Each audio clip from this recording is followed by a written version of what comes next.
the truth.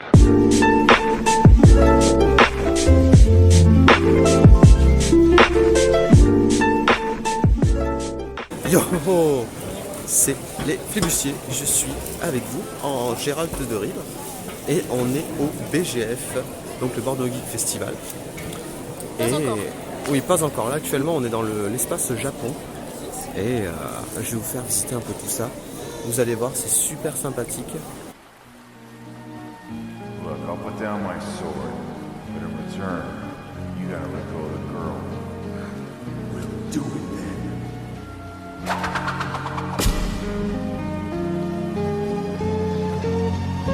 Just said go!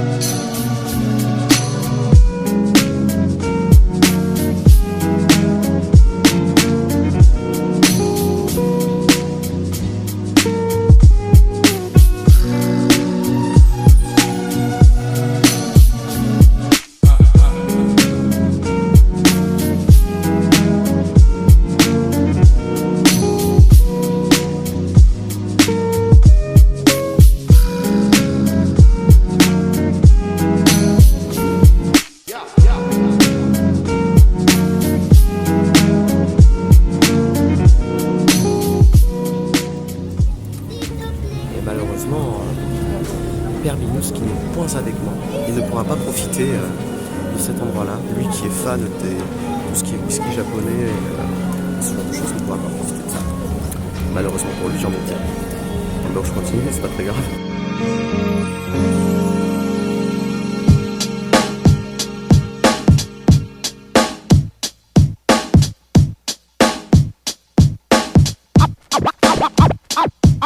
Sharp like an edge of a samurai sword, the mental blade cut through flesh and bone. Don't my mind at peace, the word out of order, missing Et me voilà enfin au BGF, donc j'y suis là, vous pouvez voir. Voilà, on va faire un petit tour, il me semble qu'il y a des Royer qui est là encore, on va essayer de le choper. Et avant tout, on va aller voir Monsieur David.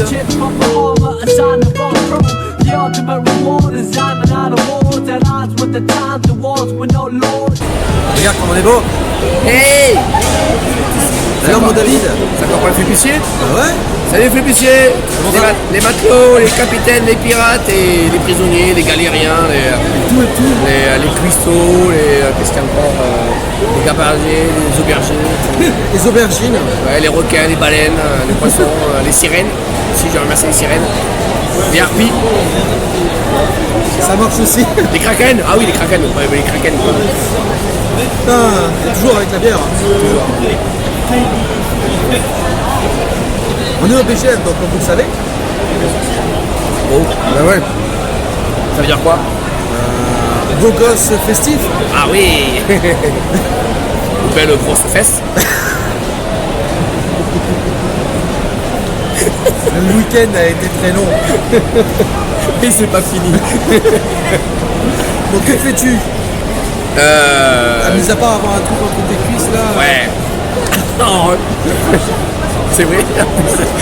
Non mais je travaille du cuir. Je fais un bracelet. Je fais une couture là à ce moment là. Donc là je vais attaquer la deuxième. Et je vais y rajouter une sangle. Une sanglinette. Et avec une petite bouclinette. Là-bas. Oh, ah oui, voilà. Voilà. Une petite bouclette. Là je vais préparer du fil. Parce qu'il faut que je fasse ma deuxième couture. Some live, some die in the name of the samurai. Some fight, some bleed, some... Alors, on est avec l'atelier d'Acryl, c'est bien ça? Tout à fait, ouais. Donc, quel est ton prénom? Je m'appelle Eli en fait, Eli de l'atelier d'Acryl, Ouais. ça semble à retenir normalement. Et donc, que fais-tu? Alors je suis coutelier forgeron et sculpteur sur bois. Ouais. Je fabrique des baguettes magiques et des articles de coutellerie en fait. Je suis ferronnier coutelier. Je forge des pièces, voilà. Ça va être de la coutellerie, ce genre de pièces, ce genre de couteau. Petit. Ouais, petit, ou alors des baguettes magiques, comme il y en a avant. Tout à fait. Je ferai un petit plan. Et donc, depuis combien de temps exerces-tu c'est un métier donc, un métier, ouais. C'est mon métier à temps plein, ça fait 7-8 ans maintenant que j'ai commencé à le forger. La sculpture sur bois, ça fait un petit peu plus longtemps quand même, Ouais. toujours plus ou moins sculpté de bois. Et pour l'acier, ça fait vraiment 5 ans que je suis spécialisé dans la coutellerie et vraiment dans la coutellerie, ça fait 3 ans que je passe à moi. D'accord, ok. Et donc, où est située c'est une forge? Ouais, c'est ça. Voilà, donc, où est située la forge? À quel endroit? C'est aujourd'hui en France, bien sûr, mais C'est ça. Je suis en nord de Sèvres, au sud de Saumur, en gros, grossièrement entre Poitiers et Nantes. D'accord. À 1h des deux, 1h30 des deux. Et on a vu aussi qu'il était possible de réaliser des stages de coutellerie, c'est ça? C'est ça. Forge. Du coup, ce qu'on propose, c'est soit de vous encourager à venir à plusieurs sur une demi-journée, ou alors de venir en individuel sur une semaine, ou 2, 3, 4 jours, pour réaliser un modèle précis ou réaliser une série de modèles. Ça permet d'avoir quelque chose de vraiment personnalisé, c'est vraiment le but. Vous êtes combien à travailler dessus? Tu n'es pas tout seul alors? Moi, je suis tout seul. Ok. Je suis tout seul, je dis on parce que mon amie Dupuis était encore il y a peu de temps présente dans l'atelier. Aujourd'hui elle a changé de travail, mais elle a toujours un regard sur ce qui sort de l'atelier et sur l'organisation et la gestion de l'atelier. Ok. Je dis on parce qu'on est deux à l'accueillir généralement. Et je sais pas, peut-être une de tes pièces préférées à nous montrer? Alors une pièce préférée, mais forcément c'est le plus impressionnant, c'est ce qui fait parler le plus. Du coup c'est un petit barreau, un petit damas multi-barreau en loupe de peuplier stabilisé et bubinga avec une mitre en laiton et du coup c'est un damas multi-barreau avec un tranchant rapporté. Voilà. Du coup c'est un truc qui est assez compliqué à réaliser et qui demande un petit peu plus d'apprentissage que des pièces en acier commun. Mais du coup ça permet d'avoir des motifs en fait, assez originaux et assez... Je vois ça sur là, vous aurez un gros plan. Je vois ça sur là, moi c'est très... bien voir. Ah si, pas mal. Si, ouais, ça ressort. C'est vrai que c'est pas l'opinel que vous pouvez acheter au coin de la rue. Hein. Non, c'est ça, normalement. Après voilà, c'est vraiment esthétiquement une pièce qui me parle beaucoup. Après dans les faits, moi, j'ai des pièces que je préfère, par exemple ce type de modèle. Voilà, c'est à l'utilisation, c'est ce que je préfère parce qu'au final c'est un utilitaire. Et du coup c'est censé être polyvalent au possible. Donc moi c'est le type de pièce que j'aime avoir sur moi. L'autre c'est plus une œuvre d'art entre guillemets. C'est ça, ouais. C'est généralement le problème du damas, c'est que ça reste en vitrine. Même si celui-ci est fait pour être fonctionnel, utilisez vos couteaux, merde. Et par exemple toi la durée de vie d'un couteau pour toi c'est combien de temps? De tes couteaux à toi? Ça dépend du goût, mais globalement si ça peut durer 250 ans, ça me va quoi. Il suffit de l'entretenir. C'est ça. Sur les pièces alimentaires, généralement il y a quand même plusieurs dizaines d'années d'utilisation. Avant d'arriver au bout, en fait, généralement sur les couteaux des grands-pères, on voit ça fait un cure-dent à la fin, à force d'aiguiser la lame. Et oui, avec le fusil, ouais. C'est le seul truc qui peut mettre à terme une lame, ou alors une mauvaise utilisation. Si vous essayez de soulever une pierre avec un couteau ou d'abattre un arbre avec un couteau, typiquement c'est pas l'outil adapté, donc la lame risque de casser. C'est ça. Ouais, vas-y. Non, c'est bon. Et on en parlait tout à l'heure. Du fait que tu trouvais ça anormal, tant qu'à faire, on va faire véhiculer un petit message, tu trouvais ça anormal que ce soit autant cliché le métier de la forge ou quoi que ce soit, que la plupart des gens pensent que c'est réservé exclusivement aux hommes qui sont d'une certaine carrure, Carcasse, clairement. voilà, des montagnes. Et donc toi, qu'as-tu à dire justement à ça? Moi déjà je suis pas une montagne, je fais beaucoup de sport mais ça me concerne, c'est vraiment plus personnel. Voilà. Non, je vais pas montrer. Non, après voilà, c'est vraiment quelque chose d'accessible. On a beaucoup d'exemples et de personnes, des femmes qui travaillent à forge, qui bossent bien. J'ai des stagiaires qui bossent en forge sans aucun problème. C'est vraiment, en fait, la forge, on est censé accompagner le mouvement du marteau, mais on n'est pas censé forcer outre mesure. En fait, c'est vraiment, il n'y a pas besoin d'avoir une force physique exceptionnelle. On n'est pas obligé d'avoir 15 ans de musculation derrière soi pour forger. Même si effectivement ça aide sur les grosses pièces. Sur les grosses pièces. Sur les grosses pièces. Quand on travaille sur de la petite coutellerie, ou même sur de la grosse coutellerie, et qu'on sait travailler correctement, en fait on s'épuise pas.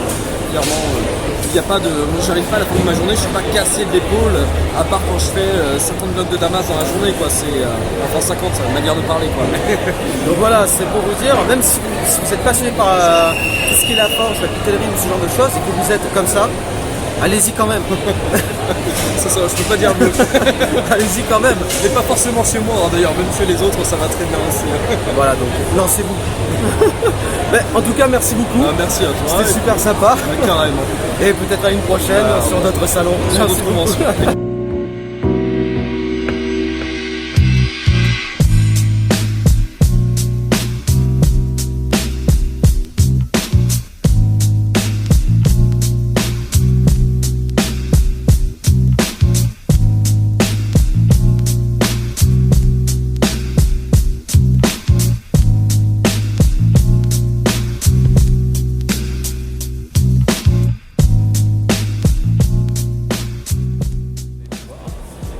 On est dans l'espace, on va dire, nouvelle technologie et tout ce qui est nouvelle technologie, auteur, dessin, création. Et c'est super sympathique, vous allez voir.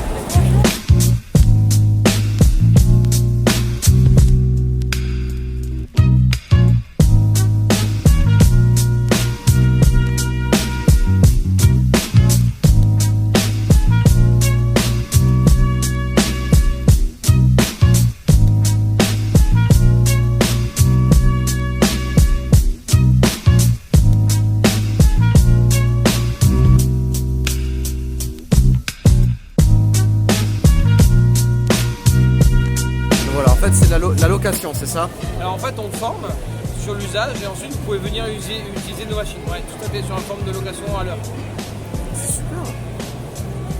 Et on vous accompagne dans les projets que vous faites. Trop bien.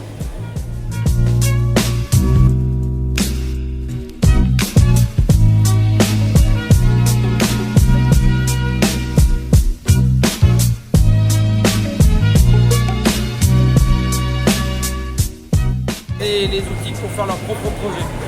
Ça peut être de n'importe quoi, aussi bien des éléments comme ça là, ça c'est la lampe d'Heliox qui est sur sa chaîne YouTube d'ailleurs, ou des bandes d'arcade, des fabrications d'objets, un tabouret pour enfants, ou de la robotique.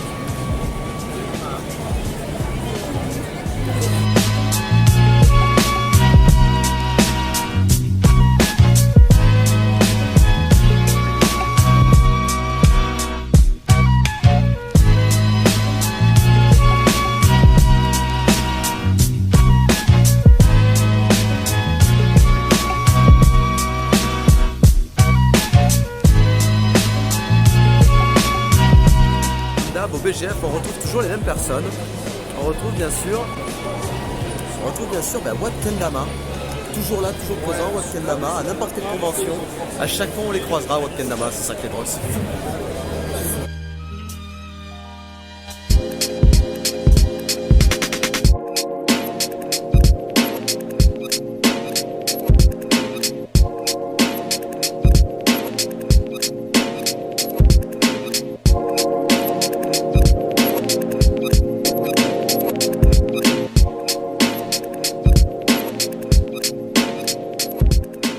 La Ménie du Blanc-Castel. Du Blanc-Castel. Et là actuellement nous sommes avec la Ménie du Blanc-Castel, bonjour. Bonjour. Comment t'appelles-tu? Je m'appelle Damien. Damien. Et donc c'est toi avec d'autres personnes qui gèrent cette association? Oui. En fait, il y a un bureau. Ouais. Et l'objectif, c'est principalement de donner des cours. Donc au niveau des cours, on est 3 instructeurs. D'accord. Il y a Kevin qui était avec moi tout à l'heure, on fait derrière. Et il y a Thomas avec la veste bleue là-bas. D'accord. On enseigne chacun une arme spécifique. Donc là, toi par exemple, c'est quoi ta spécialité? Alors moi, ma spécialité, c'est plutôt la hache d'arme. La D'accord. hache d'arme, c'est la grande hache que vous pouvez voir là-bas. Là, il y en a plusieurs installées. Je fais un petit zoom. Ouais, on fera un zoom tout à l'heure. Pas de souci. Donc moi, c'est la hache d'arme, la lutte et la dague. D'accord, ok. Voilà. Et ensuite, il y a quoi d'autre comme discipline? J'ai vu qu'il y a- Alors il y a l'épée longue. Ouais. L'épée longue est enseignée par Thomas principalement. On travaille sur un maître d'armes qui s'appelle Fiore dei Liberi, qui est donc un maître d'armes du début du XVe siècle italien. Et après, parce qu'il y a plein de types de combats, italiens et allemands principalement, il n'y a pas de traité français. Et la hache d'arme, la seule technique française. D'accord. Donc c'est écrit en langue française, ça ne veut pas forcément dire Oui, que c'est français. mais c'est écrit en langue française. Oui. C'est pour ça que j'aime bien ce Parce que traité. généralement, oui, au niveau de l'épée à deux mains, c'est ça, c'est principalement les bases allemandes. Ouais. Alors les textes sont allemands et italiens parce que, alors de ce que j'ai compris, une discussion avec des chercheurs, parce que c'est pas forcément là-dedans que je fais du travail, il n'y a pas de source française parce que les Français n'écrivaient pas. D'accord. C'était plus de l'échange verbal. Voilà. D'accord, on était. Peut-être qu'un jour on va tomber sur un traité écrit en français dans une bibliothèque encore découverte. cachée. Ce serait surtout bien. Mais c'est vrai que. Donc, voilà. Épée, tu as dit, on va dire. Épée longue, oui, il n'y a pas de souci. Hache. Hache, dague, lutte un peu, Ouais. et on fait aussi du Dussac. Donc Dussac et lance par Kevin. Alors le Dussac c'est une arme d'entraînement, c'est vraiment une arme d'entraînement du XVIe siècle D'accord. pour se préparer au combat avec les armes une main. D'accord. Voilà, parce qu'on a des débuts de sabre qui arrivent. Ouais. Et donc c'est une arme assez courte. Et ça c'est Kevin qui l'enseigne. Et on est vraiment dans un début entre le jeu et encore le combat sérieux. Ouais, c'est. Et là ça devient vraiment lorsqu'on combat dans les salles en fait d'armes, on a du public. Donc il faut que ça devienne joli. Oui. Il faut que ça reste quand même efficace, parce que c'est des armes qu'on utilise encore Oui. sur le terrain. Voilà. C'est joli, mais rester dans l'optique de l'art martial. Voilà, ouais. c'est ça, les deux.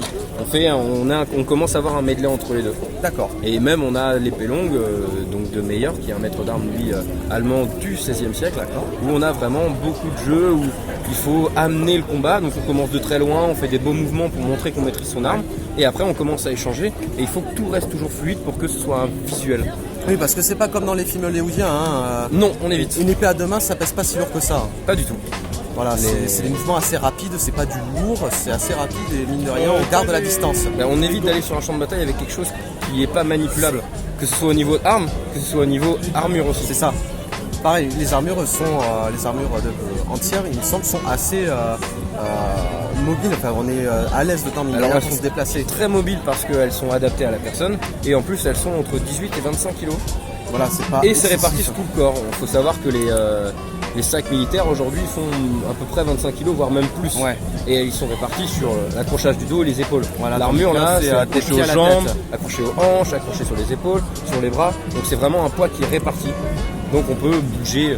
Alors c'est pas vrai, pas aussi bien que 100, mais on perd pas grand chose. C'est-à-dire qu'on peut faire des mouvements simples, on peut courir. Voilà, on peut courir, on peut tomber et se relever, on peut faire des pompes. C'est d'ailleurs ce que fait souvent Thomas avec son armure. Il montre qu'on peut faire des pompes. faire des roulades. On fait des roulades. Et la seule chose dans laquelle on est limité, c'est vraiment de pouvoir lever les bras trop haut. Mais c'est pour limiter la faille qu'on a sous les bras. Parce que oui, sous les bras, vous avez tout le temps la petite faille qui, si vous avez un coup d'épée sous le bras, ça gratte. Et généralement, avec les épées à deux mains, on essaie de trouver les failles dans l'armure. Exactement, oui. Je vais un peu réviser. C'est bien, c'est bien. Oui, non, mais ça se voit. Donc voilà, ouais. Et depuis combien de temps l'association existe Alors l'association, maintenant, elle a 6 ans. 6 ans. Elle rentre dans sa 6e année. Donc on donne des cours et on a ajouté à la fin de la première année en fait un campement. D'accord. Et donc les gens commencent à faire leur tenue eux-mêmes. Et donc on commence à avoir quelque chose. Le campement, ouais. Un peu une gueule.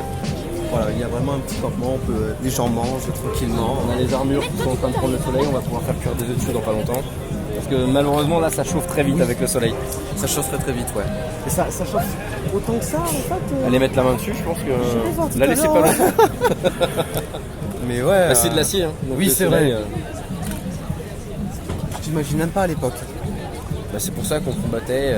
Oui, généralement juste en côte de maille. Non. En fait, c'est des choses qui sont sécuritaires et qui sont mobiles. D'accord. Donc si on a les moyens d'en avoir, et le problème c'est d'avoir les moyens. Donc on a beaucoup de gens qui ont des armures complètes et les autres qui ont une caisse d'armure parce que c'est mieux d'en avoir un petit bout que pas du tout. Oui. Voilà. Donc ça, chacun s'équipe selon son budget. Selon son budget. Et en plus, plus on a d'équipement, plus on a une bonne solde. Oui. Voilà. Et est-ce qu'il y a quelque chose que tu pourrais rajouter?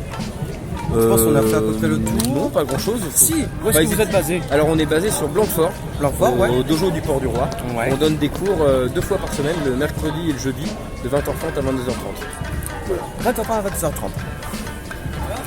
Et je trouve plus mes mots. Fin de journée. Je crois que fin de journée du 2e jour, et encore le 3e. Alors le 3e, non, je fais fin de journée du 2e jour, déjà c'est. Je suis pas habitué à faire plus de 3 jours de convention. Ça fait 2 jours de convention surtout. Et donc oui, Et est-ce que vous avez un site internet, Facebook? On a Facebook, donc la Ménie Ouais. du Blancastel, faut taper, je pense que vous le trouverez rapidement. Ouais. Et le site c'est laméniedublancastel toutcollé.com. Et si on veut faire par exemple une séance d'essai, on a pour contact quelqu'un? Normalement il y a les informations sur le site ou sur le Facebook. Ouais. Il y a mon numéro de téléphone, il y a l'adresse mail de la Ménie et on répond assez vite. Et faire un essai, il suffit juste de venir avec. On combat sur les tatamis, donc soit vous avez des chaussures adaptées pour les tatamis, soit ce sera pieds nus, et avec une tenue de sport standard au départ, et puis après on explique comment se fait un peu plus. Ouais, Voilà. au début, Et on a un peu de matériel à prêter, donc ça c'est pas un problème. ça marche. Au début, venez comme vous êtes. Exactement. Voilà.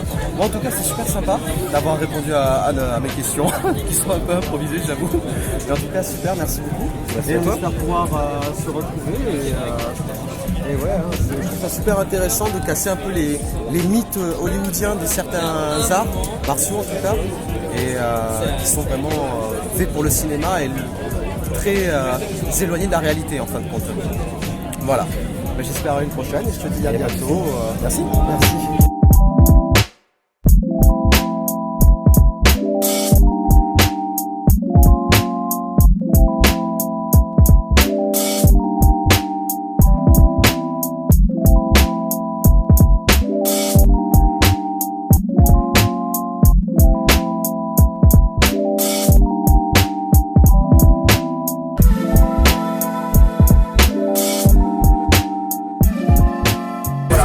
Et puis voilà, et ben c'est la fin de ce BGF, la fatigue, le rototo, tout ça. Je finis sur le stand de David, toujours présent, David Apert. Voilà, c'était fatigant, mine de rien. Et j'ai pas réussi à avoir des moyens comme vous avez pu voir en fait. Je suis arrivé un peu trop tard, il était déjà en conférence, malheureusement. J'ai réussi. Donc c'était les flibustiers, en tout cas juste Gabi et Rome, parce que les deux autres n'ont pas pu venir malheureusement. Étant à Bordeaux, c'était assez compliqué pour eux. Voilà. Donc j'espère que ça vous a plu. C'était fort sympathique pour moi de tourner ce petit truc. J'ai rencontré beaucoup de personnes, beaucoup d'artisans qui étaient fort sympathiques. Donc j'espère que ça vous aura plu et n'hésitez pas à laisser un commentaire, à vous abonner et à lâcher un pouce bleu. Ça nous fait super plaisir et surtout à partager, c'est très important pour nous. Voilà. Allez, tchuss.